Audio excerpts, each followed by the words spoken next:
Alright, so I got two more things for me to react. So here we go. So this next reaction is what to do if you hate your life by Better Idea. Well, I I do hate my life as well because still my life is very miserable and I can care less for me to just wanted to think about killing myself still. But yeah, so let's check it out in five, four, three, two.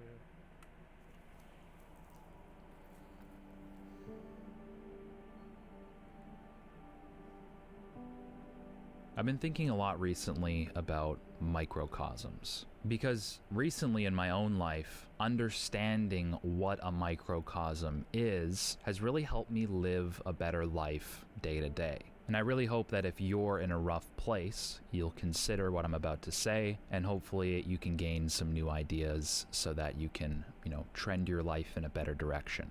Okay, so a microcosm is defined as a community, place, or situation regarded as encapsulating in miniature the characteristic qualities or features of something much larger. Feel free to pause the video and really soak that in. And while you're soaking that in, let me ask you a question. What's the difference between life and living? Life itself may seem like a simple enough concept because we talk about it all the time. I have a life, you have a life. It's the thing we're all a part of and all seem to have. But if I ask you to describe what your life is, it's a little bit more difficult to do so because there's so much involved in life. And your life is kind of just everything that has to do with you. Your family situation growing up, your family situation right now. It might be the job that you have, the job that you want to have, your hopes and dreams for the future, your trauma and regret of the past, every idea that bounces around your skull or has bounced around in your skull. Life is everything. And since it describes everything, it also kind of describes nothing in particular. It's an all-encompassing idea that is basically just a theme and a concept, something we're all familiar with, but none of us truly understand.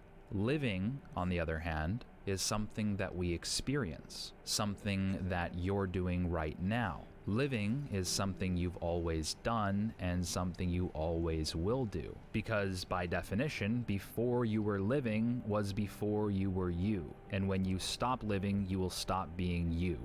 So you and living are the same thing. You don't know what it's like to not live.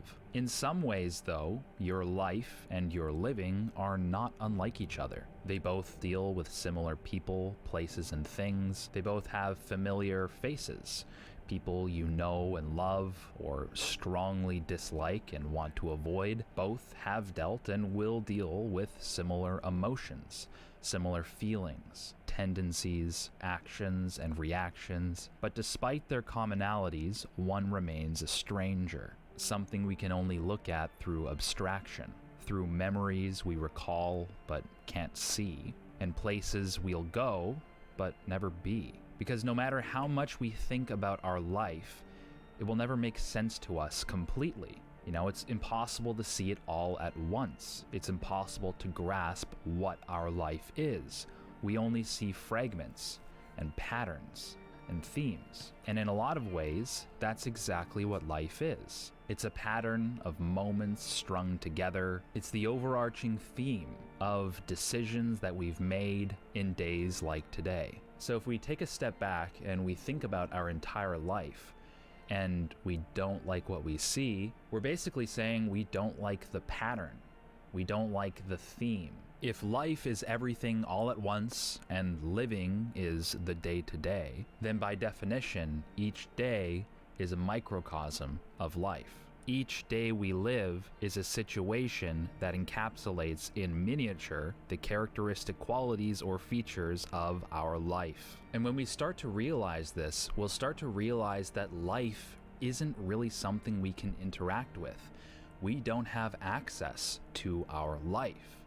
The only thing that we have access to is living, playing it out, day by day, decision by decision. And our tendencies and our impulses to do certain things are essentially the only thing that we can influence when it comes to our existence. So what does this all mean? Well, it means that if you survey your life, you look at the direction that you're heading, you look at the things that you dislike about your life and about yourself.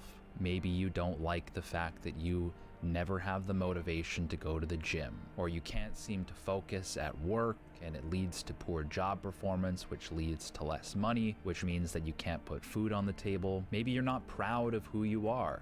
Maybe you don't take care of yourself. Maybe you have serious feelings of regret about things you did or didn't do in the past. Maybe you have wild uncertainty about the future, or you're fairly convinced that there is no future for you.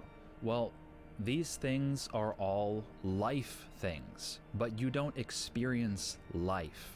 You experience living. Living is confined by constant beginnings and ends, sunrise, sunset, again and again and again. You are living right now, and it's all you've been doing. So if there are things that you don't like about your life, then the only thing you can do to change them is to change the way you live today. You know, maybe you're thinking, I need to quit smoking, and one day I'm gonna quit smoking for the rest of my life.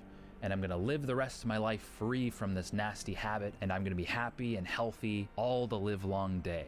As if that's somehow different than not smoking today. Because each time we wake up, we're confronted with an opportunity to echo the familiar motif that's become the central theme, or we can realize that our entire life is crafted in moments like these. So are we going to continue to water the same tree, or are we going to plant a new seed? And I swear I'm not trying to be Dr. Seuss here. A lot of that shit rhymed, but hopefully you get what I'm saying. There is no difference between going to the gym today and going to the gym for the rest of your life. Because going to the gym for the rest of your life is not something you can do. It's never been something you've had the ability to do. Going to the gym for the rest of your life is going to the gym today. A big thank you to Athletic Greens for sponsoring this video. You guys know that I'm a big fan of AG1 and have been taking it every single morning for about 2 years. AG1 supports your energy, focus, gut health, immunity, and mental clarity, all without the need to take multiple products or pills. And I really do feel better when I'm taking it, and I think that's because there's basically no competing with the amount of vitamins and nutrients in one scoop of this stuff. And the fact that it's sourced from whole food ingredients and superfoods means that it's extremely bioavailable, unlike so many multivitamins that you can buy off store shelves. AG1 comes in a form that is super useful to your body, and your body just soaks it up, goes yum, yum, yum, yum. Thank you so much. I feel great now. So if you guys are interested in joining me in this very simple health optimization habit, then if you use my link in the description below, you also get a year's supply of the vitamin D3 and K2 complex, which I also use every single morning. And you also get 5 AG1 travel packs with your first purchase. So once again, use my link in the description below to take advantage of this offer. And thank you so much to Athletic Greens for sponsoring this video. Guys, if you like this video and you got something out of it, it would be a huge help if you actually hit the literal like button, because that helps the video rank better. And if you're on Instagram anyways, consider following the Better Ideas Instagram. But if you're not on Instagram, don't get Instagram to follow Better Ideas, because you're probably better off not being on Instagram, to be honest. Other than that, thank you so much for watching, and I'll catch you in the next video. Well, that was great. That was very fantastic of how my life turned to shit, man. You know, I've been still having some hard time figuring out how am I gonna go through this, you know, for my family. Even though my life already is ruined, it just feel like I can never get any better days. Besides just go outside. My mom never my mom never take me outside from any single time.